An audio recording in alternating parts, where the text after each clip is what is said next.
grow for tomorrow. Our pristine little city view. It's beautiful, isn't it? The sunset blanket shields us from being noticed in the face of millions of other lives we observed from the evening. Me and her. Yeah, I always knew. Well, I hoped and dreamed it.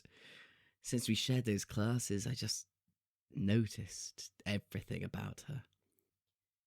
She did fuck around in class, but always knew what she needed to do to get finished. She had an amazing smile. I thought she was gorgeous. I spent so much time chasing girls, but I think I always had a spot for her in my mind. I felt differently about her.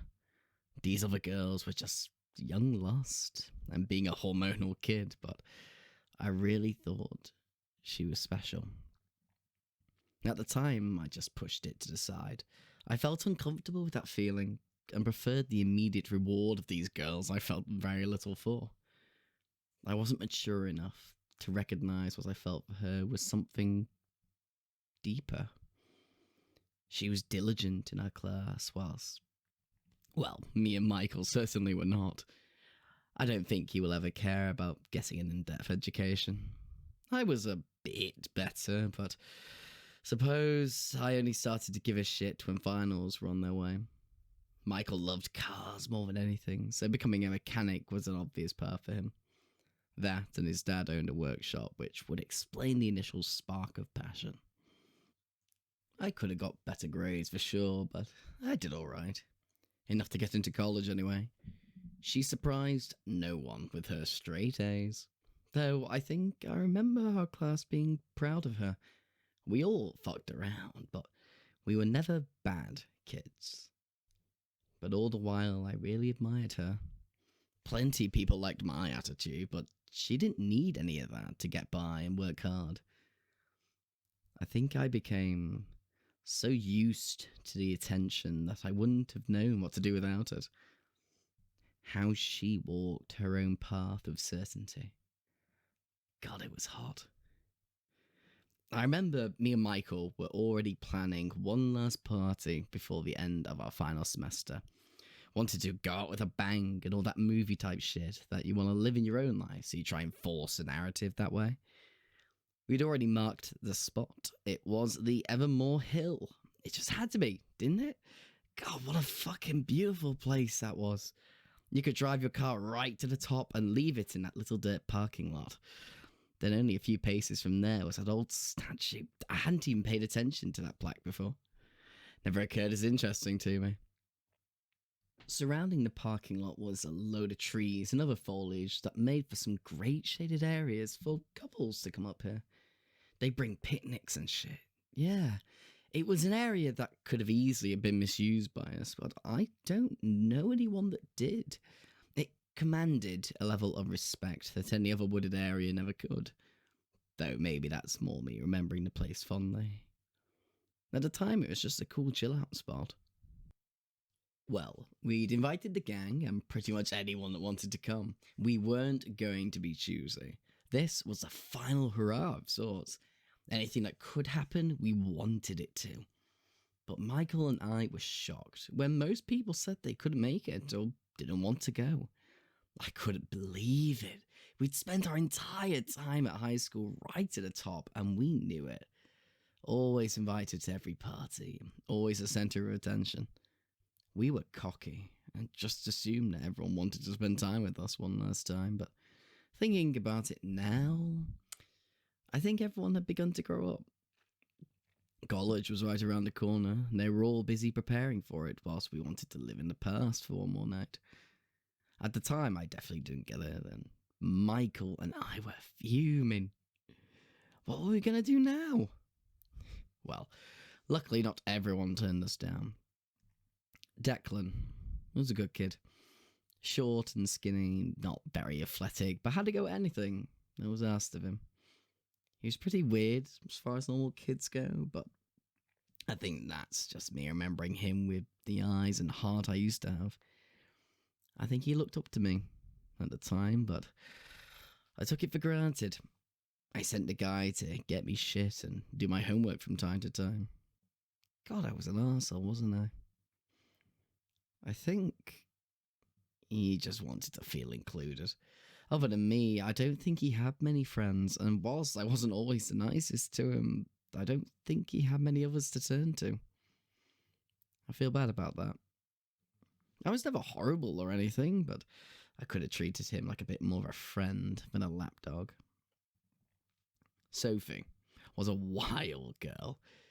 She couldn't have given less of a fuck what people thought about her. She was popular with the girls, and I think they saw her as a rallying point of sorts for making their points. Sophie would just say it. She'd just do it. She wasn't reckless, but if that girl got it into her head that something needed to be done, she'd devote her entire self to the cause. I got on with her well. She was always good to me and told me how it was. She even told me off once or twice if I was giving the teacher a hard time. So, Declan agreed immediately, like I expected. But Sophie made a request to Michael when he asked her. Well, less of a request and more a statement of intent. Sure, but I'm bringing Jess along with me. When Michael saw my face after he told me that, he couldn't help but make a comment. Yo, bro, this is your opportunity. Just you and her. Come on, man, this is perfect. What do you mean perfect? All of you guys are going to be there too. Besides, I don't really know if she's into me or not. A bit awkward if not, yeah? It's not like there's going to be enough of a party for it to be forgotten for the rest of the night. Nah, bro, trust. She's gonna be into you. I see her looking at you all the time. Seriously? Yeah, bro, honest to God, yeah. I don't know. Look, man, I'll work something out, yeah? It'll just be you two, then you can do your thing. I don't want to think about it like that, man. She's different, you know? I told you this. Yeah, but you got one more night. Might as well. You're gonna let her move away and not say anything? Unlike you, man. Because he didn't mean shit. Nah, Jess is like... Wow. You do you, man. You still game for beers, yeah? 100%. I spoke to Sophie and Declan a few times more to arrange the night. I decided I was going to pick them up and drive us all there. They were pretty local, and Jess would travel to Sophie's first, so I thought it'd be a nice drive. Michael packed all the beers into the car and hopped in the front seat beside me, and we set off. On the way there, he blasted his favourite music. I was never really into metal, but it made him happy, and I didn't really care what was playing. We got to Declan's house first, and he was stood outside waiting for us. He had a rucksack on his back that turned out to be full of snacks and the first aid kit that he showed us. His mother had packed it just in case, he told us. Even now, I think that was a little bit much, but I don't think Declan went to many parties, and his parents were just looking out for him. He buckled up, and we set off to pick up the girls. I'm unsure to this day if Declan liked the music or not, or if he was just furiously headbanging to fit in. We arrived at Sophie's, and Michael knocked on the door. I stayed in the car with Declan, and he told me all about the different kinds of snacks he brought, ranging from generic candy to the kind of shit you'd see at a kid's birthday party. Makes me wonder if his parents picked them out too. But I remember even back then thinking that food was food, and was happy that he'd plugged the hole in our plans should we have gotten hungry. I heard Michael coming back to the car, and we got out to greet everyone. I think I might have made it a bit obvious by exclaiming, "Hey Jess," before anything else, but luckily Michael covered for me, saying, "Yeah, you forget she was coming?" To which everyone had a slight chuckle. Then again, I'm not sure how much that really covered for me, and was more a knee-jerk reaction. Regardless, it kept the vibe going. So we all got into my car once more, and set off. The back was certainly crushed, and Declan's bag had to go with the beer. I didn't really like that Jess was squished back there too, but at the time there was no way I was going to offer the front seat and kick out Michael. It crossed my mind, but I didn't want to come across too strongly, and whilst Michael wouldn't have cared, he would not have let me hear the end of it for sure. So we just drove. Michael began playing his metal again, and whilst he Declan, and even Sophie to some extent, were vibing along to it, I could tell in my rearview mirror that Jess wasn't comfortable. So I quickly glanced over to Michael and mouthed, "Change it." He did, to his credit, something more chilled, which was a far better fit for everyone in the car. Except Michael, of course, but, well, it was my car. As we drove, this beautiful sunset orange began to wash over the buildings on the way to Evermore. The bricks almost seemed vibrant in their positions, and the light traffic really let us cruise peacefully towards our destination. Eventually, I think everyone in the car just kind of chilled out a bit and just watched the world go by. Well, until Sophie piped up and asked, "So what have you got planned, boys?" Even then, I picked up on her obviously leading intention with that question, with that subtle undertone of crudeness, and replied, "Well, we've got some beers packed in the back. Up at Evermore, we'll just crack some open, play some music, and just have a good time." "Oh, so is everyone else meeting us there, then?" Well, I mean, what do you mean, You invited nearly everyone in the school, didn't you?" "Well, yeah, but, they were busy." "Really? Well, luckily for me, I asked around a bit, and it seems like people didn't want to come tonight." "I mean, yeah, but whatever, right? Who gives a shit, yeah?" "I wasn't talking to you, Michael. You couldn't convince a dog it has 4 legs. If they didn't want to come, then that's their choice, isn't it? Besides, I said Evermore because there isn't many of us here. It's a nice place. You don't get wasted there. We changed plans to accommodate the party size, more of a final gathering, I guess. So let's enjoy it for what it is. A nice place, good friends, and a few beers to laugh at what comes tomorrow." "Friends? You hardly know Jess." Well, that's what this is all about then. To talk and learn about each other one more time." "Ah, that makes more sense now." "Shut up, Sophie." Jess and Sophie giggled to themselves at that remark. I couldn't believe I'd managed to come up with some of that on the fly. We were going to Evermore regardless. It was just sort of a place that everyone knew. A lucky coincidence, really, that Michael and I hadn't thought to change the venue, and that it suited our smaller gathering quite well.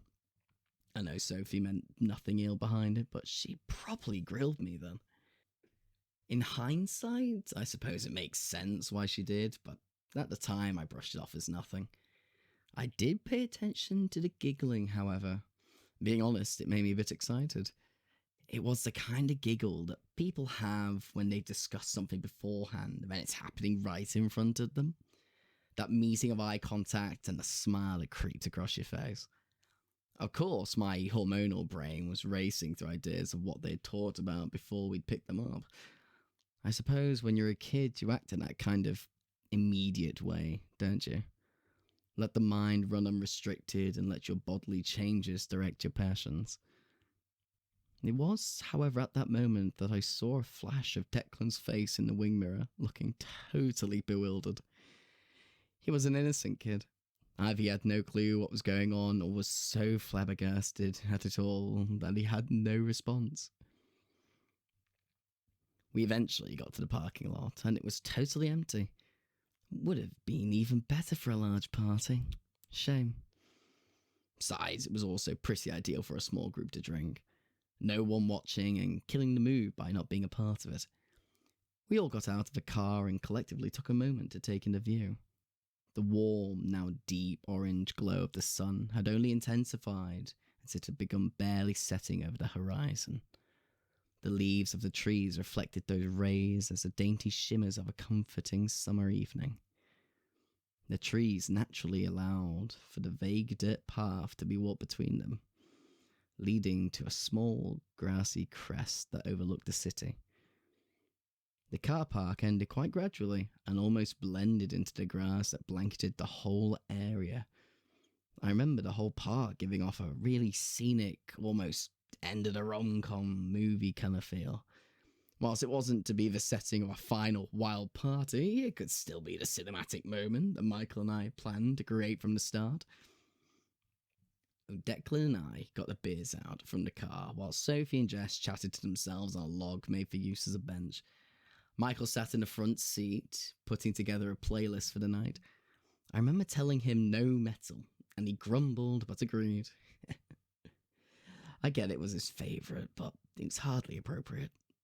I opened a beer and passed it to him. Seemed to cheer him up. I gave Declan the beer and the bottle opener, partly because I was sure that he wouldn't know what to do with it.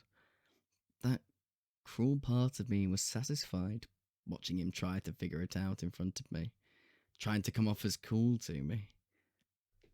I think back now to feeling like that, so I recognise just how alien it all feels to me now. I know it was never intended to be really unpleasant, but I got some semblance of a kick out of it. It was cruel to do that to him. I regret it. I took the bottle off him, opened it, and then handed it back to him. He thanked me, and I just gave him a quick smile and got on with opening the other beers and offering them to the girls.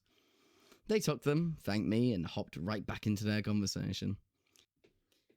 It was at this point that our gathering was in that awkward beginning stage. The vibe is starting to naturally be set, but people are off in their separate groups doing their own thing till things liven up a little. I headed back to the car to see what Michael was up to, but no sooner had I stepped a few paces back towards the car, I heard this almighty bang from the vehicle. I ran towards it to see what had happened, and I see Michael leaning over from the driver's seat into the other front passenger footwell, with his arm outstretched, barely holding onto his phone. What the fuck was that? Ah, shit, man. I dropped my phone, but when I got to it, the music was like crazy loud for a second, then it stopped. How did it just stop? I don't know, man. Right, move over and let me see. I took his phone from him and tried disconnecting it and reconnecting it on the Bluetooth, but it wouldn't start. We spent a few minutes trying to figure out what had happened, but we had absolutely no clue. Declan had been hovering near the door the whole time, watching what was happening, till he meekly suggested to maybe check the volume. To be fair, I thought it was a pretty good idea, and I told him that. I remember clear as day his face lighting up at that. But my hope was dashed pretty quickly.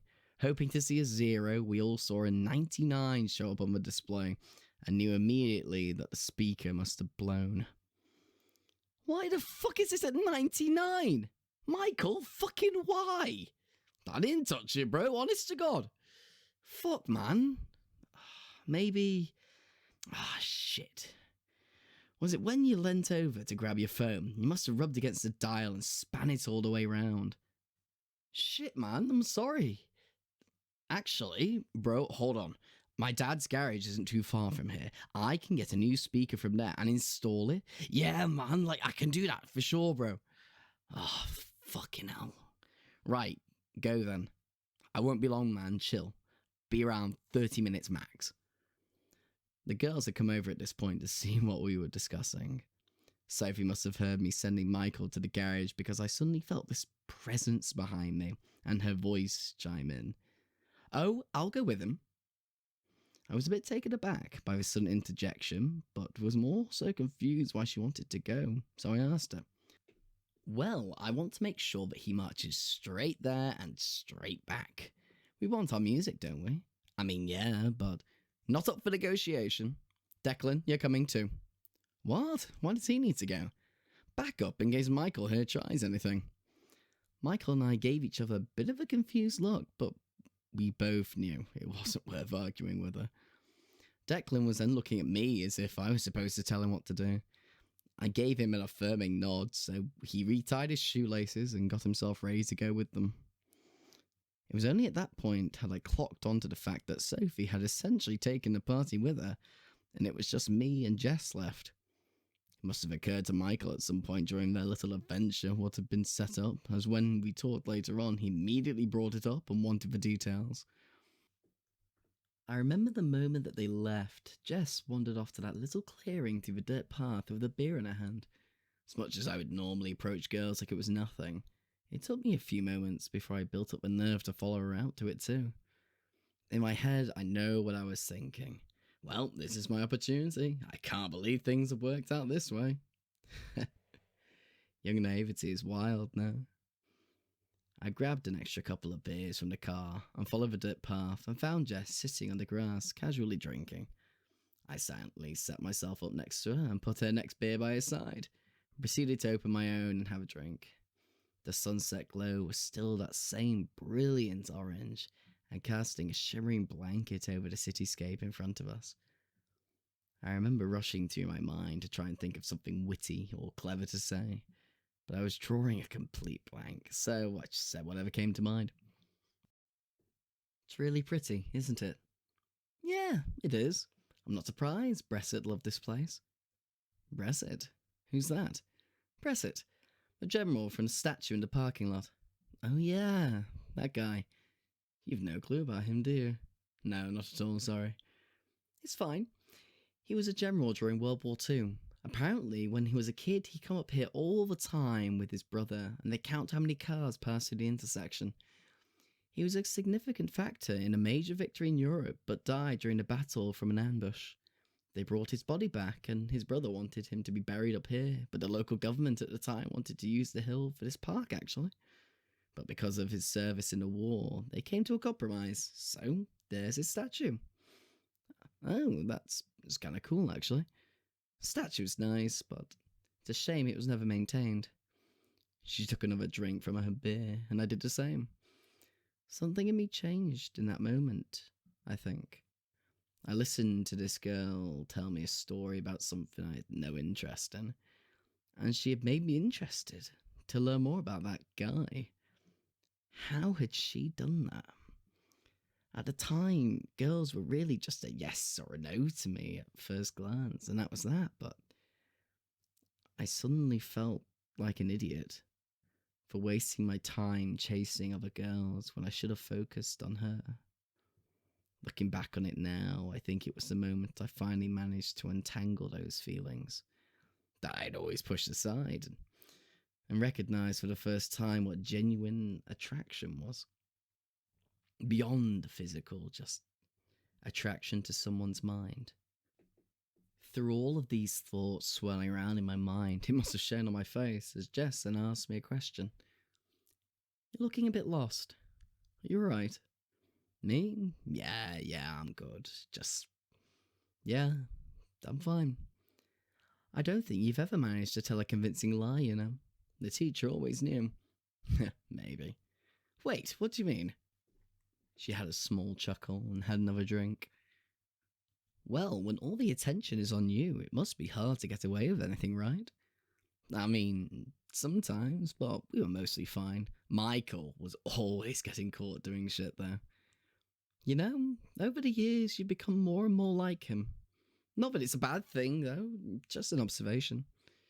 I mean, we do a lot of similar stuff, but he's gonna be a mechanic. I definitely ain't doing that. You just ain't me. What is more your thing, then? Not to put you on the spot or anything, just curious. I remember precisely in that moment realising that I hadn't given all that much thought towards it. I got the grades to get into a few alright colleges, but I had no clue what I wanted to study. I guess at the time I got so caught up in the high school bubble that I hadn't thought to look beyond it at all. I don't know, honestly. Me neither. I'm quite good at my general academia, but to be honest, I'm not all that interested in it. It's boring to me, really. I'd rather take an apprenticeship somewhere.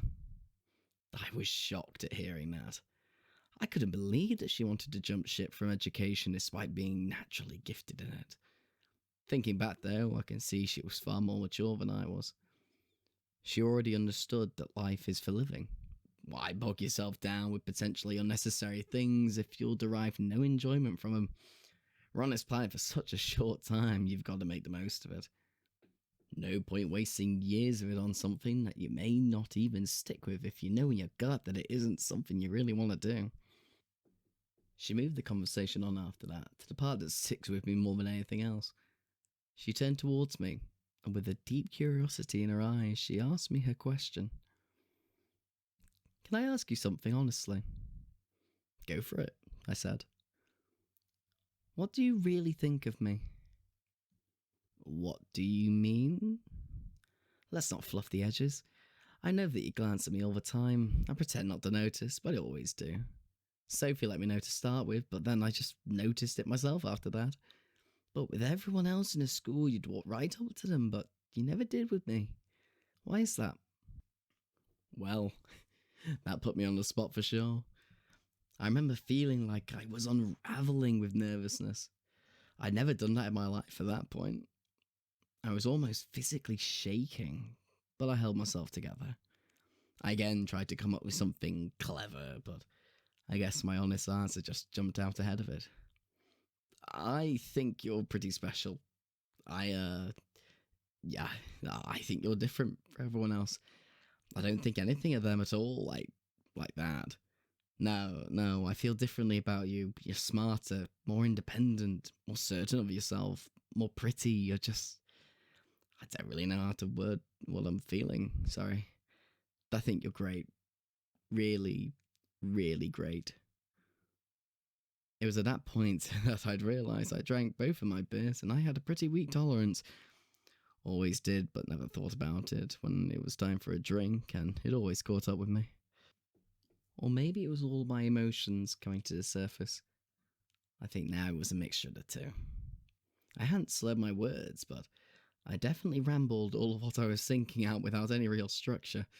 I finished what I'd said, and then we both just kind of looked at each other. In my head, momentarily, I imagined it was like a scene from a movie. The two actors lock eyes in the golden hour, but that quickly dissipated. I don't think I'd ever felt so vulnerable in my life, and she respected that.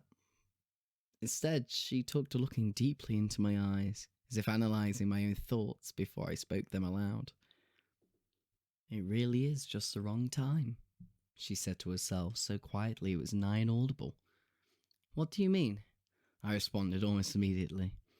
It seemed to catch her off guard, as if she never meant to say a thought aloud, and she looked at me with an almost embarrassed smile. Well, can I be honest with you too? I've always thought you had a lot going for you. You're a good-looking boy. You're, well, usually quite charismatic, even if you often use that to have a bit too much fun in class. You mean well by everyone, even Declan. I can tell you've always been a bit conflicted about him, but you include him. Most don't. It means so much to him, you know?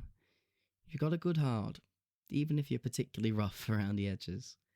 You aren't perfect, but I think you'll make your way in life somehow. I've always been a big fan of the idea of you, but, well, I thought you preferred what was in front of you. I think maybe you're starting to allow yourself to be really honest with what you want out of life. It's good. It's growth. It's growing up, in a way. I think I'm doing it too. Sophie said she'd get everyone out of the way for me to be alone with you, finally. And I was so excited to finally have my turn, but all of a sudden that seems childish, don't you think? I waited and waited for you, but you never came to me. My gut told me that you never would, but I ignored it. I could have dated someone else, but I chose to wait. Life isn't about turns or waiting, it's a long list of consequences for the choices we make. I was at a total loss for words. She was right. What had we done by not trusting our gut? I went with the easy option. She'd held out for me despite anything. I felt like that since I'd known her. I don't know how long she felt the same, but we'd never taken that ship out together. Now that we had the opportunity, it was just too late. And we were two totally different people now. Jess, I'm sorry that I wasn't honest with you. I didn't understand my feelings. I think I can say the same, she said. She then, almost ceremonially, pointed to one of my empty bottles with her hand, grasping her own, and ushered me to pick it up and clink it with hers. I don't know why, but I felt like I owed it to her to comply. It was a clean dink on the glass. She announced, "Here's to growing up," in an almost defeating but understanding tone. We were both much older now. I think we both understood that. To growing up, I responded in a tone I can only remember as accepting of our realities. But the mood was light, almost cordial. We developed a deep understanding of each other, and life was a topic we bonded over. I remember we went back to the car briefly and brought a number of extra beers to the clearing, and we talked for what seemed like hours. Though eventually we were interrupted by the stark announcement from Michael that he had returned with the speaker. His voice made us both jump right out of our skin.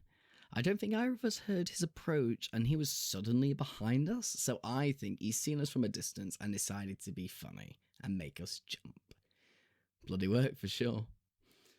Sophie and Declan were waiting by the car as us three made our way back over from the clearing.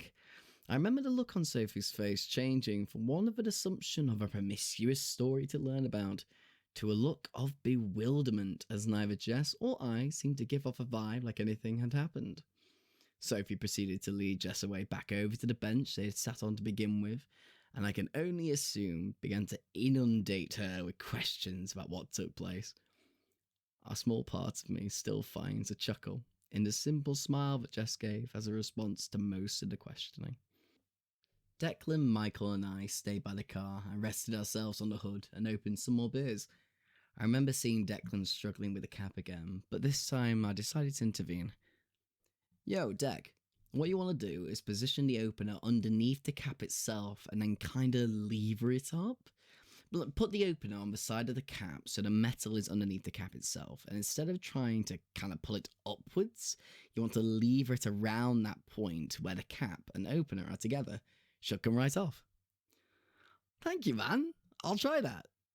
Sure as hell, the cap came right off. He looked so proud of himself, and he beamed at me. Spot on, Dec. Nice one. He drank that beer much more enthusiastically than the first. Recounting it now, it put a smile on my face. I held out my beer towards him, and he excitedly dinked my bottle. It was a nice little moment, and I think it really meant a lot to him. Michael, not to be left out, quickly thrust his bottle into ours, and whilst it definitely interrupted our little moment, it transformed it into a genuine lads moment that I don't think Dec would have experienced before. Michael then set to work on replacing the speaker, whilst Dec and I sat on the hood. I'm not sure what the girls did to grab our attention, but both of us happened to look over in their direction at the same time as they were looking right back at us. Mostly Sophie, I think. He must have heard our bottles dink and assumed that I was bragging about what me and Jess got up to, so she was very quickly getting back to trying to get anything out of her about it. I wonder, actually, what was going through Jess's head at that moment. She had nothing crude to hide, but still wouldn't give Sophie any real answers. Suppose I'll never know for sure. Maybe she was just being coy to get a comedic rise out of Sophie. Or maybe she felt she had nothing to answer for. I really don't know. Though on my end, once Sophie had gone back to her questioning, Michael then chimed in wanting to know what had happened whilst he'd taken out the older unit and was now installing the new one. I was a little more forthcoming with him and Dec and told them everything as it took place. Whilst Dec didn't really seem to have an opinion one way or the other, he was definitely interested to hear about the story. So, as I spoke to them both, I made sure to address him as much as Michael. He was baffled, however. Seriously, bro? That's it? What a waste, man. Why is it a waste? You've spoken about her for years, man. Finally had the chance, and you blow it. I don't think that was really the point of what happened. I think I get now why it wasn't as easy with her. At least you tried. That's all that matters, right? Dec chimed in with. I honestly wasn't expecting him to make a comment. He rarely did when I was talking to someone, or he'd simply just go along with whatever I was saying. Though I think he saw my surprise on my face and immediately tried to backpedal. Sorry, no, that wasn't quite right. I'm sorry. Nah, Dec, you're right. Trying is all we can do, isn't it? Thank you. I appreciate it. I remember so clearly a small but determined smile coming over his face. He seemed overall a lot more relaxed for us in the evening, to be fair, speaking up more and joining in on conversations throughout. In that moment, Michael finished with the speaker and announced it by playing a loud sound of a man saying, "Congratulations!" Again, making me jump out of my skin. This brought the girls back over, who had finished their beers and were looking for replacements. I reached for the opener, but out of nowhere, Declan grabbed it and asked me to hand the beers to him. I think he was still proud of himself for learning a new skill and wanted to keep doing it. Though, after each bottle he opened, he was making sure I was watching. only out of the corner of his eye, but I could tell. I gave him a long smile as he worked through the 5 beers. I was definitely feeling it now, though. It was only now that my biggest mistake of this whole night had just come to the forefront of the evening. How are we going to get home? I remember being so furious with myself, but trying to hide it as Michael got the music up and running, and everyone gathered around the car and generally chatted away. How could I not have thought of it? Kept running through my head, and rightly so. It was a massive fuck up, and I spent the next hour or so trying to think of a solution that saved some of my dignity. Suppose, though, in life, sometimes you just get lucky. Or have observant friends, one way or the other. I eventually pulled Michael to the side and let him know of our mishap, to which he took great joy in grilling me for. Yeah, no shit, man. Soph roasted me in front of my old man for it. Don't worry, he's coming for us later, man. What happened whilst you were all gone? Apparently, on the walk to the garage, Sophie had connected the dots and had asked Michael how he would get back, to which he told me he stopped dead in his tracks and had gone through a similar thought process I'd gone through myself.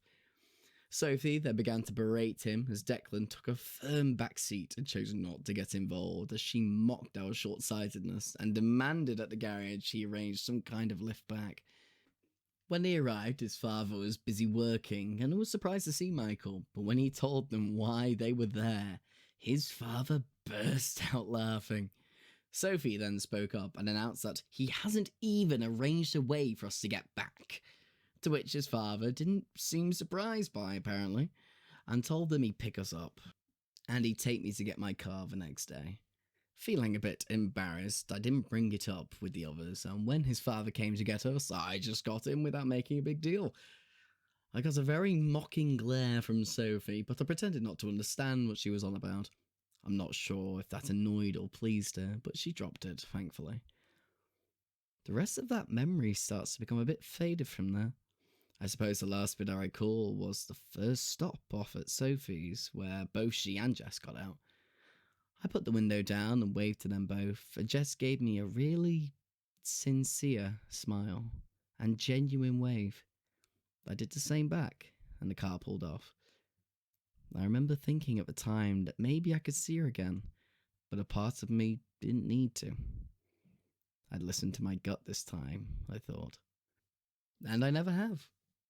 There's something in me today that would love to see how Jess is doing. That one evening influenced me so much as a kid that I may have missed my current marriage if I hadn't trusted my instincts and just gone for it. I don't know where I'd be now, thinking about it. I owe a lot to her for it. She taught me to face how I truly feel, to be honest with myself. It's a skill not everyone has, and I couldn't be more thankful for it. Thank you, Jess. I hope you're doing so well, wherever you've led your life. Thank you.